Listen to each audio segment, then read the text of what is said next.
having a life scholarship and being able to afford to go to college made me feel inspired to go. When I got a life scholarship, it was such a relief. I knew that I wanted to have an impact. Having a life scholarship through the SC Education Lottery was huge. It gave me the opportunity to make that impact right here at home. The South Carolina Education Lottery. A better you, a better us, a better South Carolina. Visit sceducationlottery.com/betteryou. Ready to make a real impact every day? Join the Active Day Home Care team and help clients maintain their independence in the comfort of their own homes. Make a difference in someone's life as you provide essential daily assistance and protect their health and happiness. Earn up to $20 an hour and enjoy additional perks like optional daily pay, 401k, paid time off, ongoing educational training, and more. Join a team that values care, compassion, and your professional growth. Visit activeday.com to apply. Bubba Wallace here from 2311 Racing. Funny thing about being fast, you end up waiting a lot. First to show up, first in line, then just waiting.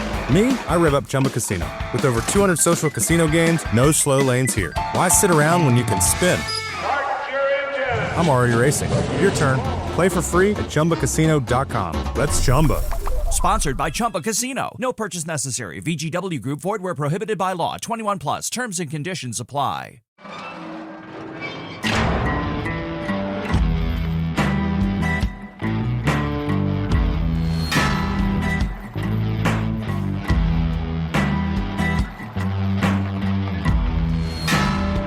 I walk a straight line, shackled and chained.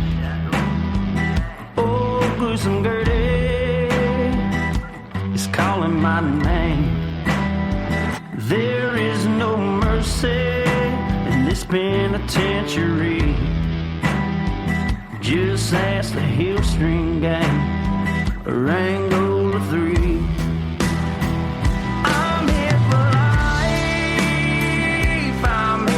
Die inside these walls, inside the wire. And when the wolf cries, I know it's over. Oh, bloody Angola. Oh, bloody Angola.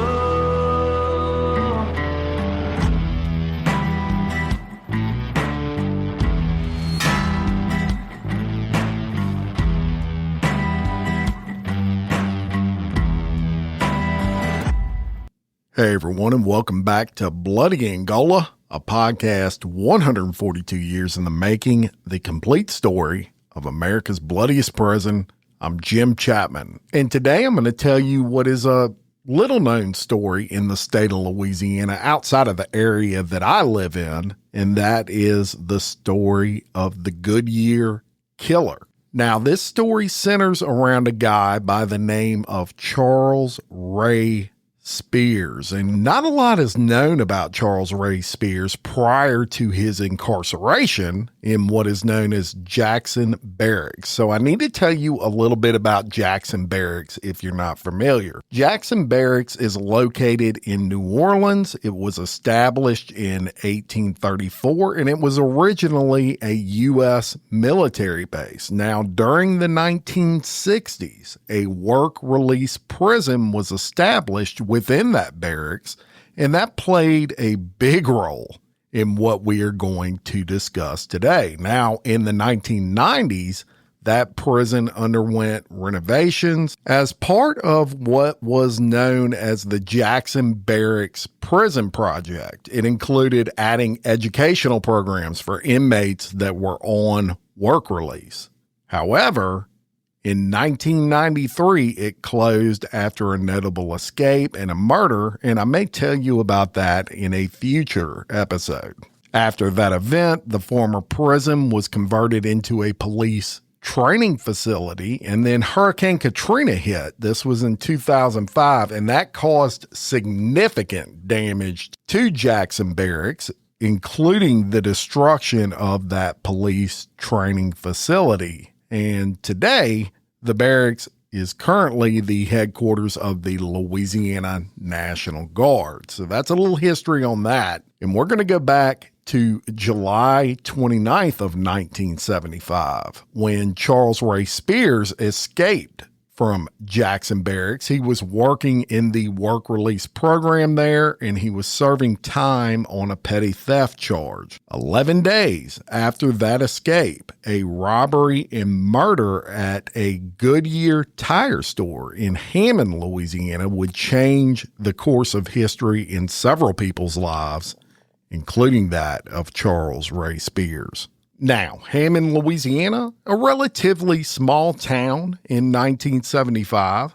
However, Hammond was and still is the largest city in Tangipahoa Parish, Louisiana. Hammond is the home of Southeastern Louisiana University, and aside from rambunctious nature of kids, right, college kids in 1975, things like what I'm about to tell you about, they just didn't occur often in Hammond, Louisiana. So on August 8th of 1975, the Goodyear Tire and Appliance store, they were just finished wrapping up another day. The tills were being pulled, cash, etc., being placed in a money bag. All the things you do when you close for the day as a retail establishment. It was 5:30 p.m. and the staff had not even locked the front door yet when a man enters the store. Now, at the time, the store manager, John Reed, he was 47, and the assistant manager, a guy by the name of Roy Walters, who was 26, they were in the store alone at this time. The guy walks up to them and he approaches John Reed and he asked him about looking at radios. Remember, we're in the year 1975. Reed went ahead, sold him a radio. The man turns to leave. Then he turns back around and he asked about some cassette tapes. So before either of the managers could respond, the man pulls out a snub-nose .38 caliber revolver and he orders both of those men to the floor.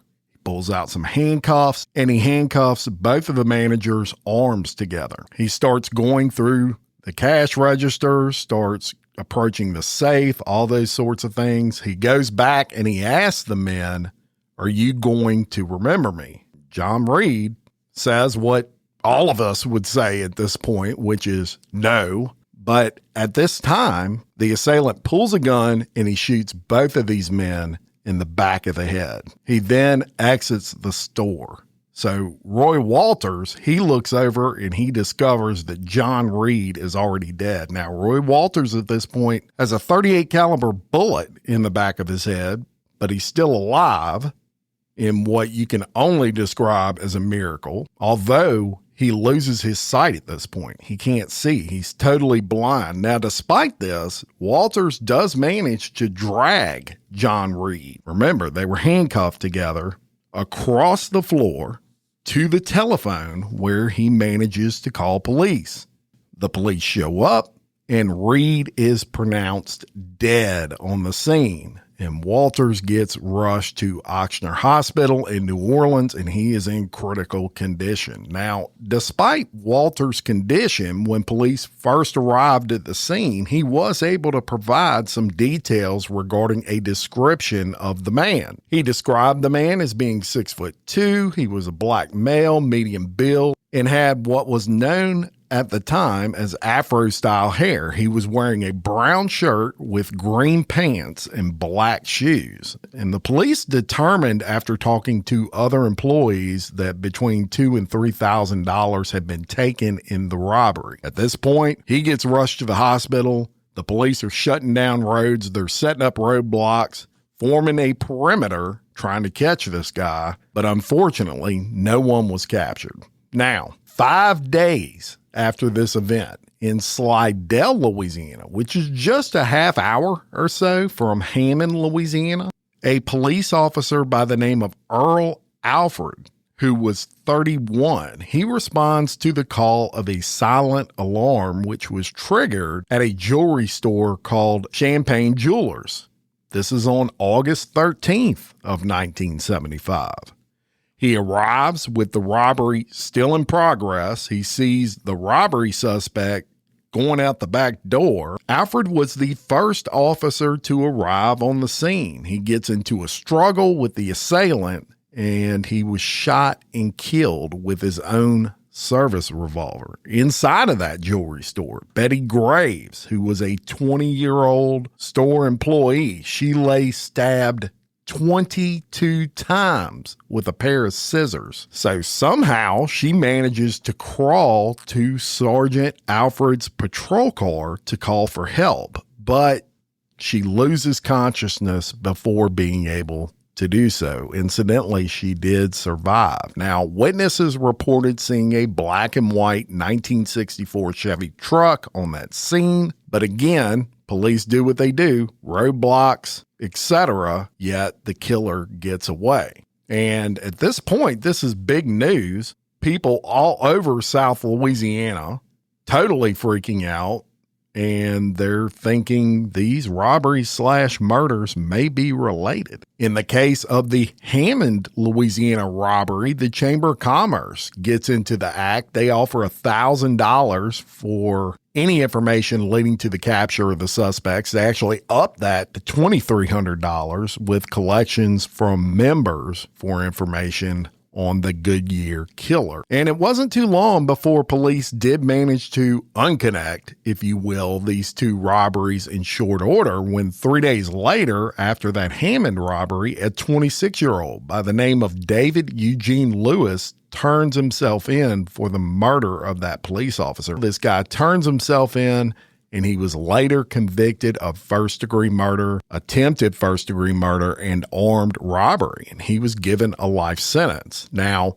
unfortunately, the Goodyear slayings, they would take much longer, but a big break in the case does surface when the following February of 1976, police arrested a man by the name of Larry Donahue, who was 24, after he was caught purse snatching in New Orleans. So they start questioning people in Donahue's circle, including his cousin. His name was Clay Spears. And Clay tells police that Donahue had told him that he robbed and killed a New Orleans man in Hammond, Louisiana with the help of two cousins, a guy by the name of Leroy Donahue and a guy by the name of Charles Ray Spears, which that got the attention of police because they're still looking for Charles Ray Spears, who walked off of that work release site in Jackson Barracks, and they knew that he would be desperate, likely dangerous, etc. So, armed with this information, they interrogate Clay Donahue further for another 4 hours, and he eventually cracks.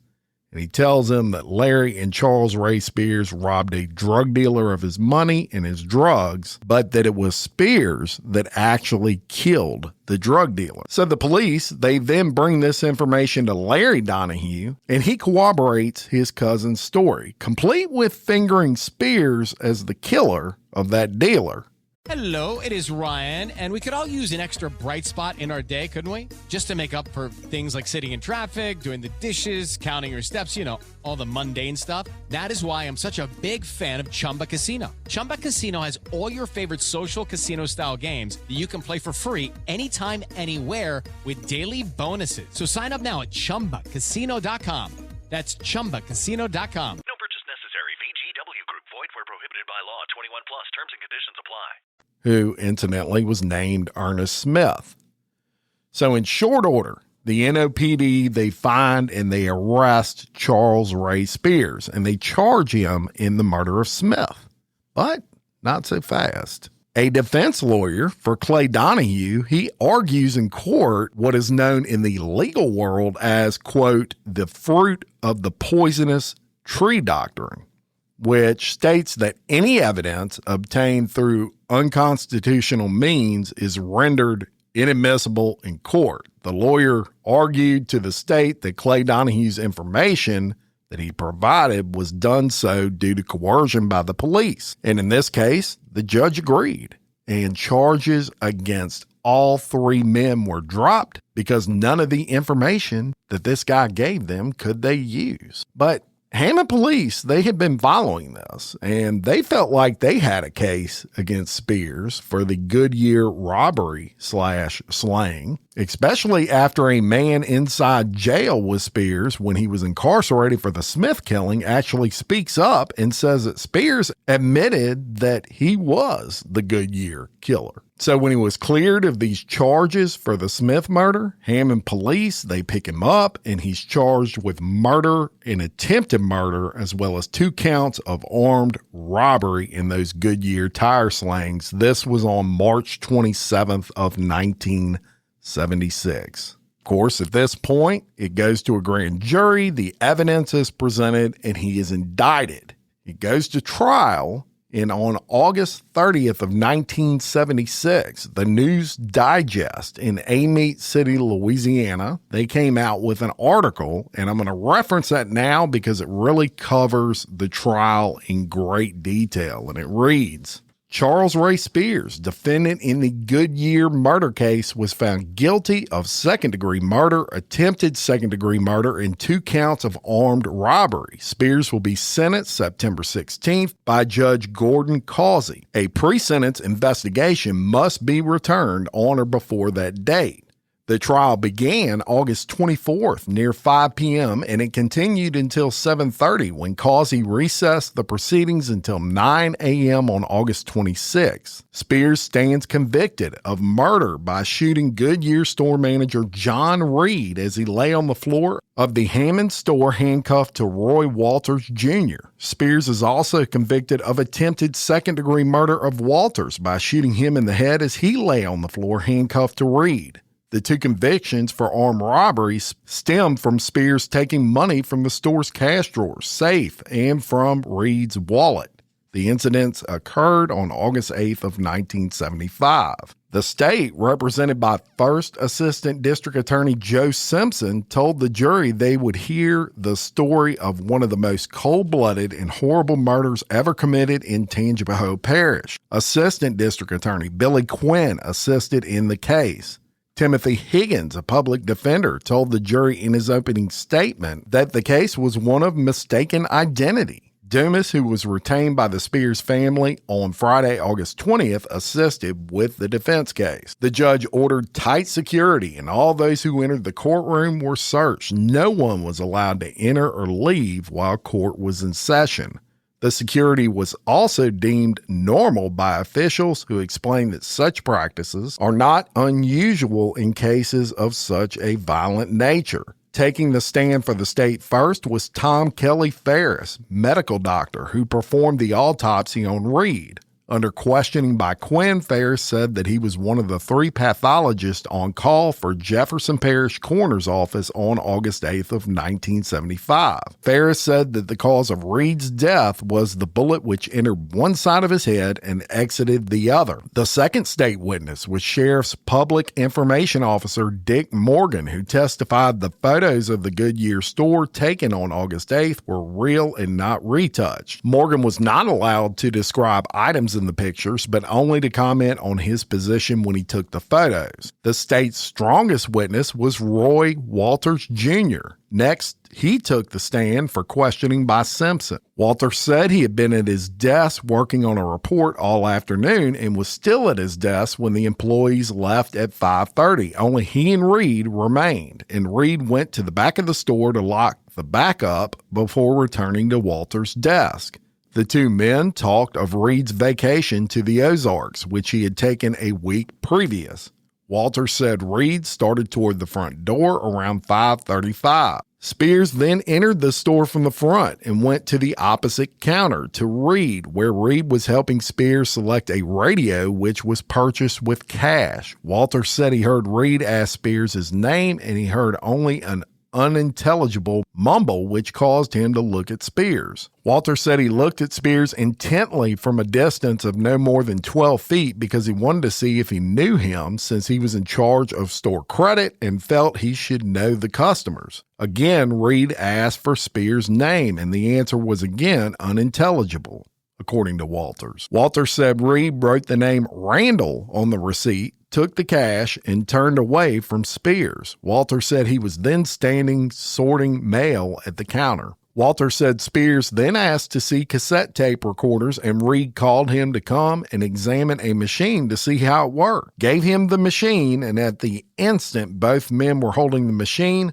Spears pulled a gun on them and told them not to move. Walter said Spears then gave a pair of handcuffs to Reed and told him to put them on. Reed put one cuff on himself and the other cuff was put on Walters by Spears. Spears then made the two lie down behind the counter in which the two cash drawers were. Both men were on their stomachs, side by side.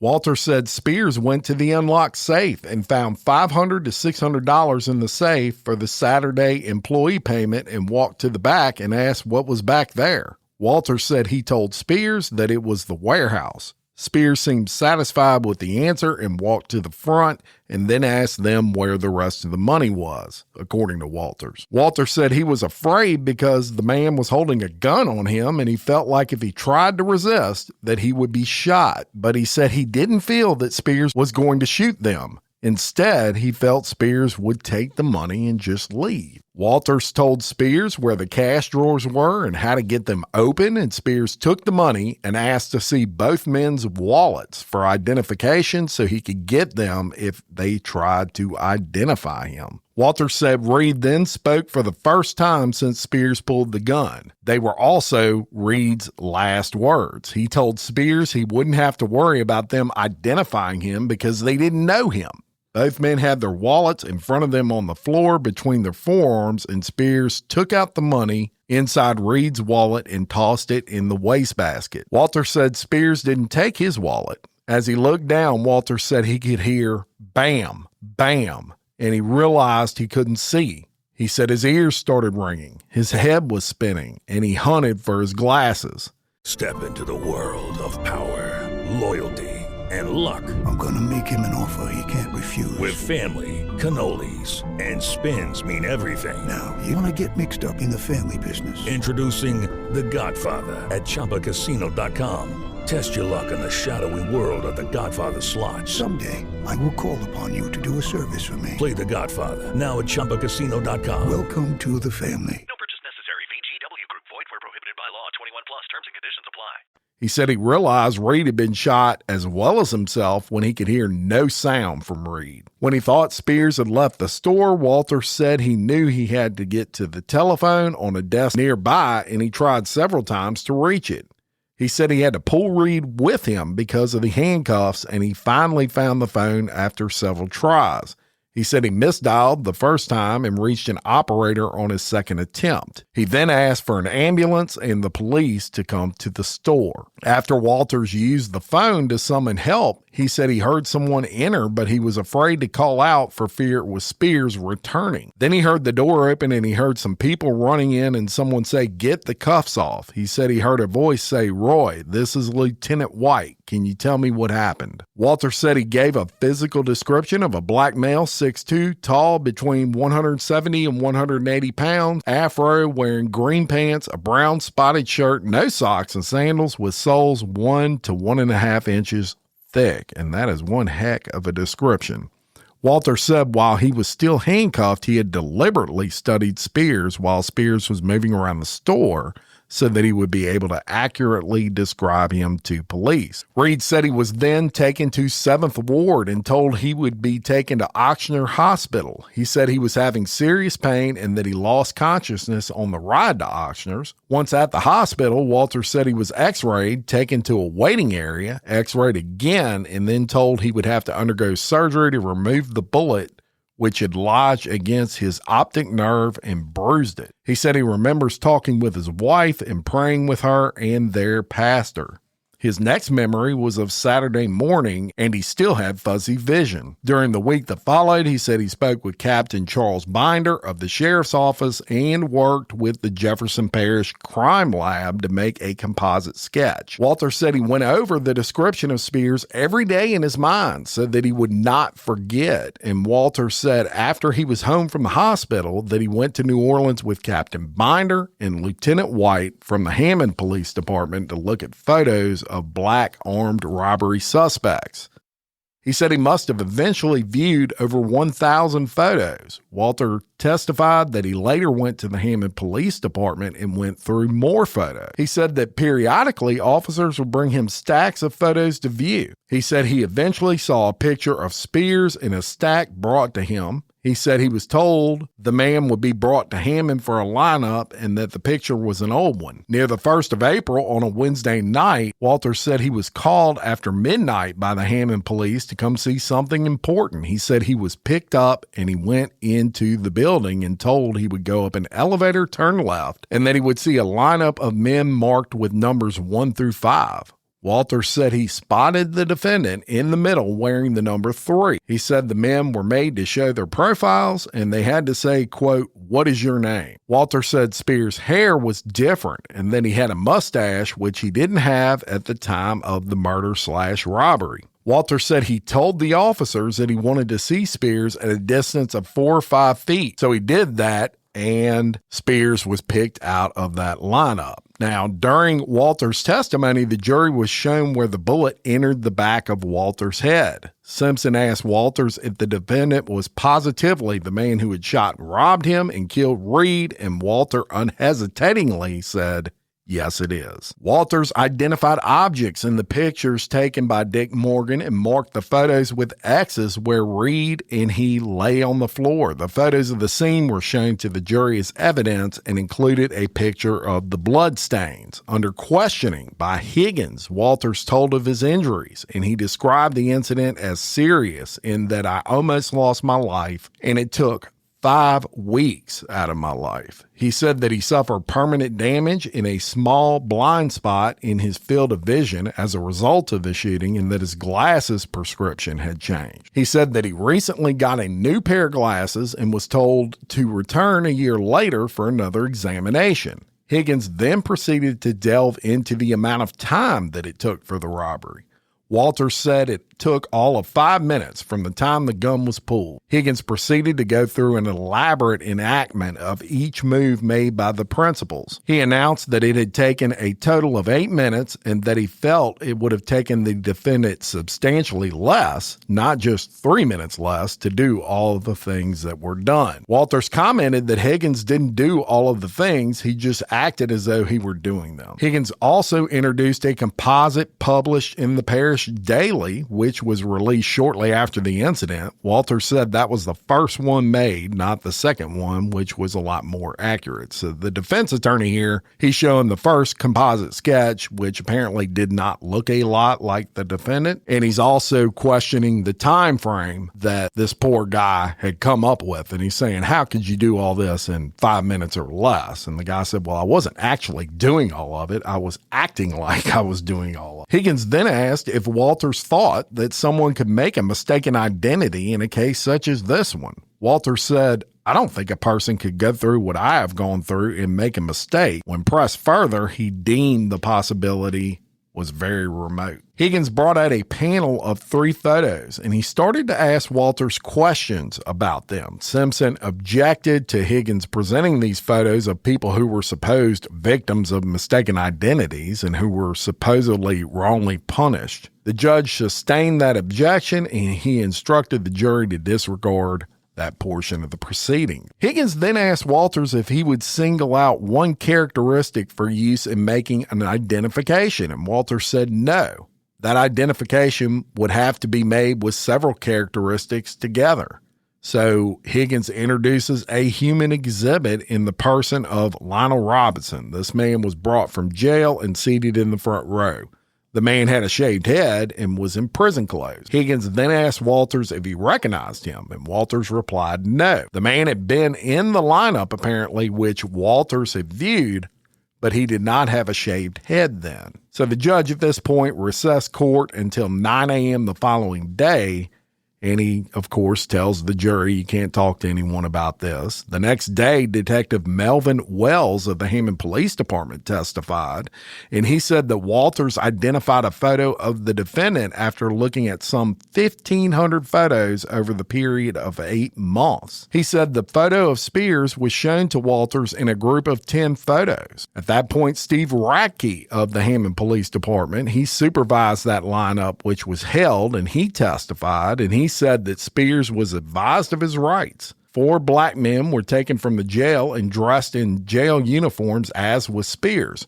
Spears was then allowed to pick his own number in the lineup and to decide how they were to line up. Walters was brought in. He viewed the lineup twice from the front and side views, and he then requested that the men in this lineup be made to say something. Each man said, "What is your name?"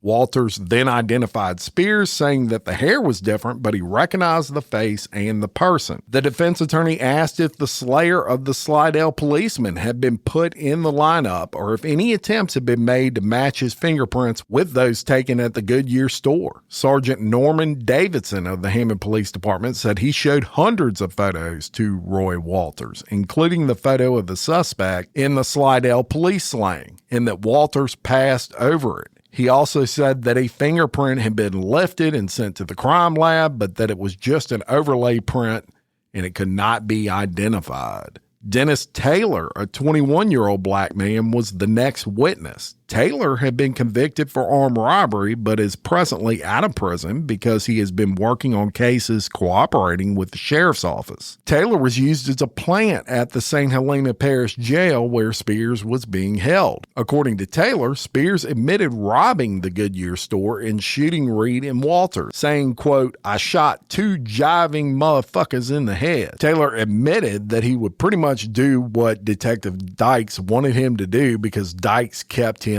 out of jail. Vernon Westmoreland testified that he was an automotive manager at the time and that he had locked the store after the incident. He estimated a theft of $2,000. However, an audit later set the stolen amount at $1,500. The state then rested its case after showing photos of the deceased taken at the morgue to the jury. The first witness for the defense was Willie Spears of Chicago, who was an uncle of the defendant. He said the defendant rode with him in his car from New Orleans to Chicago on August 5th, and he said the defendant rested at his home on August 6th and that on the 7th, he took the defendant to the Busy Beaver Auto Company to try to get him a job. The owner of the company was too busy to talk to them on the 7th, so Willie said he and the defendant returned on the 8th, and the defendant was promised a job. He said the defendant went to work for the Busy Beaver on the 9th of August.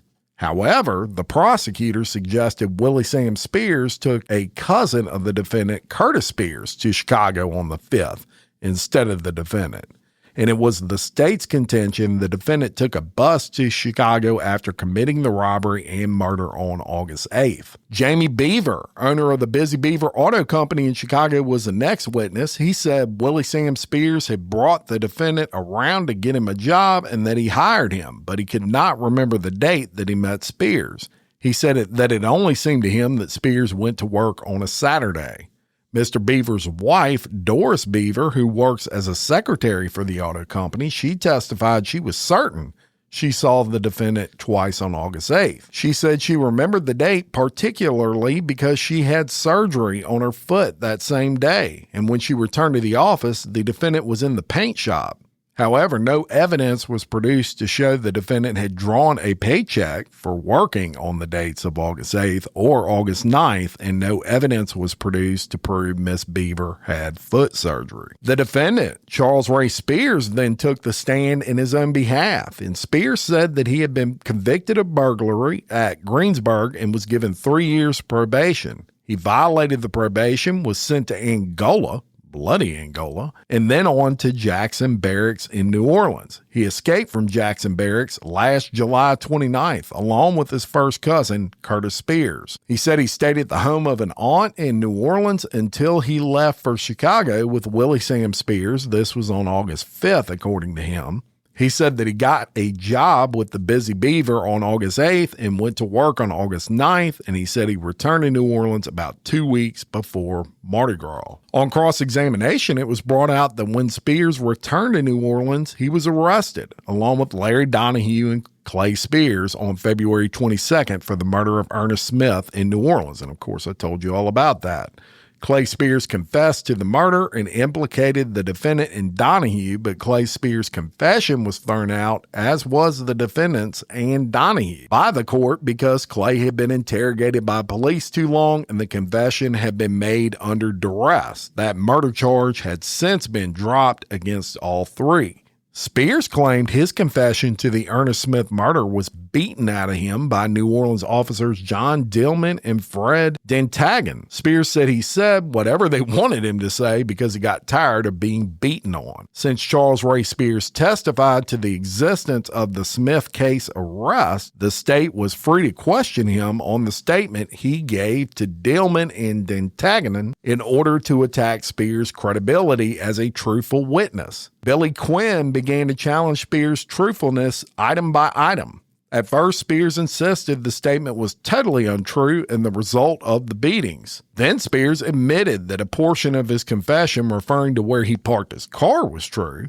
He then admitted the statement was correct where he had said he had gone to Smith's to rob him of dope. He agreed further that what he told the two officers about Smith dealing in marijuana was true. When asked if he said he shot Smith through a pillow to keep him quiet about the robbery of money, Spears admitted that he had said something like that. The two officers, Dillman and Dentagan, then testified that Spears was properly advised of his rights twice, once on St. Anne Street and once in police headquarters. They both denied any beatings or coercions had been used and that Spears' treatment was made freely and voluntarily. Both said Spears went to California after escaping from Jackson Barracks. Following a dinner break, Roy Walters Jr. took the stand briefly, and Simpson asked him if the defendant was the man who had shot him. Walters again answered emphatically that it was. Higgins' cross-examination was a reaffirmation of the physical description Walters had given Spears.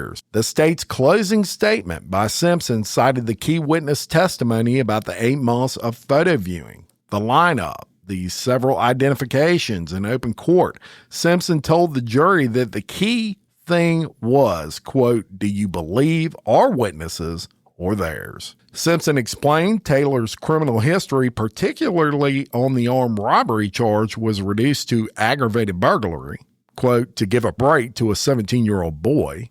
Hello, it is Ryan, and I was on a flight the other day playing one of my favorite social spin slot games on ChumbaCasino.com. I looked over at the person sitting next to me, and you know what they were doing? They were also playing Chumba Casino. Everybody's loving having fun with it. Chumba Casino is home to hundreds of casino-style games that you can play for free anytime, anywhere. So sign up now at ChumbaCasino.com to claim your free welcome bonus. That's ChumbaCasino.com and live the Chumba life. Sponsored by Chumba Casino. No purchase necessary. VGW Group. Void where prohibited by law. 21 plus. Terms and conditions apply. He said the thing with these license plates, he had simply forgotten about them, and he cited Taylor's young age. Simpson told the jury that Taylor's most significant testimony was his pinpointing the use of a Chicago alibi and of his telling of Spears confessing to the shooting of Smith by saying, quote, "I upped my pistol," which were the exact words also used in the confession given to New Orleans police. And that's big evidence right there. Simpson stated there is no documentary evidence that puts this man, the defendant, in Chicago August 5th through 8th or any date. He also cited Smith's confession again and cited where Spears said he had lost about 40 pounds within a 2-week period. He cited the description of Spears wearing thick-soled sandals during the Goodyear incident, at which Walters was forced to view Spears from his position on the floor. The defense statements appealed to the jury to believe their witnesses and accept that the matter was a case of mistaken identity. A jury of 6 women and 6 men returned the guilty verdict after being absent from the courtroom for nearly 45 minutes. Only one juror, Dion Hagan, voted for Spears' acquittal on all 4 counts. So there you have it. Spears gets sentenced to life for the murder of Reed and 20 years for the attempted murder of Walters, as well as 2 99-year sentences for the robbery of each victim, with those sentences running concurrent. So it's off to Tangipahoa Parish Prison for this guy. But hey, once an asshole, always an asshole, right? And he sues the Tangipahoa Parish Sheriff's Office for mistreatment and actually wins the suit. But he screws himself in the process because the judge also ruled that he be transferred out of that prison and into, you guessed it, Bloody Angola. Now, in 1996, after appealing all kinds of shit, Spears is granted a new trial due to some questions regarding testimony in his original trial. And as scary as it sounds, the judge only gave the district attorney 3 months to retry the case, or Spears would be set free. Well, this district attorney, he made it happen. Spears was retried, and eventually justice did prevail. He was again sentenced to life in prison. And it's also interesting to point out that on December 6th of 1976, the News Digest in Amite City ran another short article, and it said, headline, State sued for $1,375,000 for actions of prison escapee. The Louisiana Department of Corrections is being sued for $1,375,000 for damage incurred as a result of the Goodyear murder in Hammond on August 8th of 1975. And then it goes into what occurred during that murder, which I've already told you. It says Walters is suing the state for $520,000. And they're talking Roy Walters. $20,000 for medical expenses, $100,000 for lost earnings and impairment of earning capacity, $100,000 for mental anguish.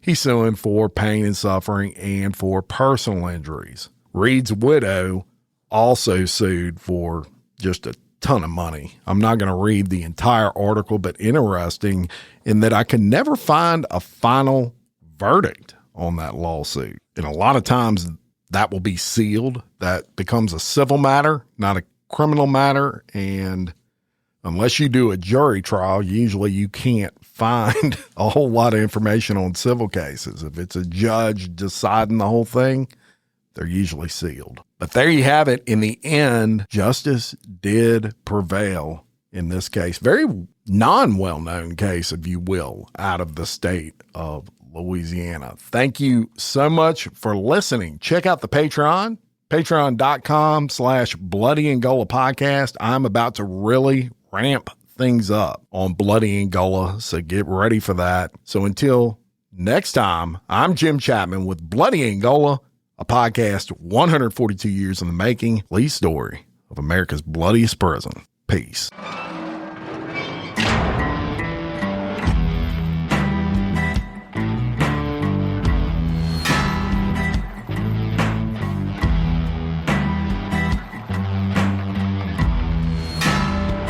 I walk a straight line, shackled and chained. Oh, gruesome Gertie is calling my name. There is no mercy in this penitentiary. Just ask the Hillstring Gang or Angola 3.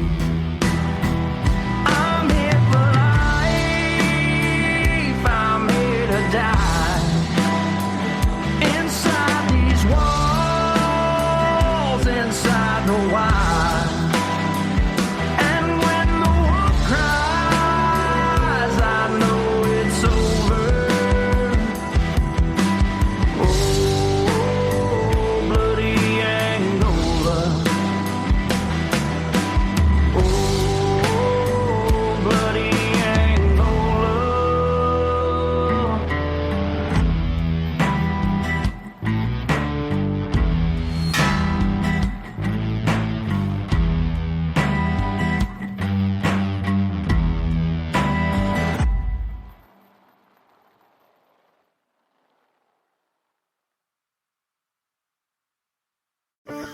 Having a life scholarship and being able to afford to go to college made me feel inspired to go. When I got a life scholarship, It was such a relief. I knew that I wanted to have an impact. Having a life scholarship through the SC Education Lottery was huge. It gave me the opportunity to make that impact right here at home. The South Carolina Education Lottery. A better you, a better us, a better South Carolina. Visit sceducationlottery.com/betteryou. It is Ryan Seacrest here. There was a recent social media trend which consisted of flying on a plane with no music, no movies, no entertainment. But a better trend would be going to ChumbaCasino.com. It's like having a mini social casino in your pocket. Chumba Casino has over 100 online casino-style games, all absolutely free. It's the most fun you can have online and on a plane. So grab your free welcome bonus now at ChumbaCasino.com. Sponsored by Chumba Casino. No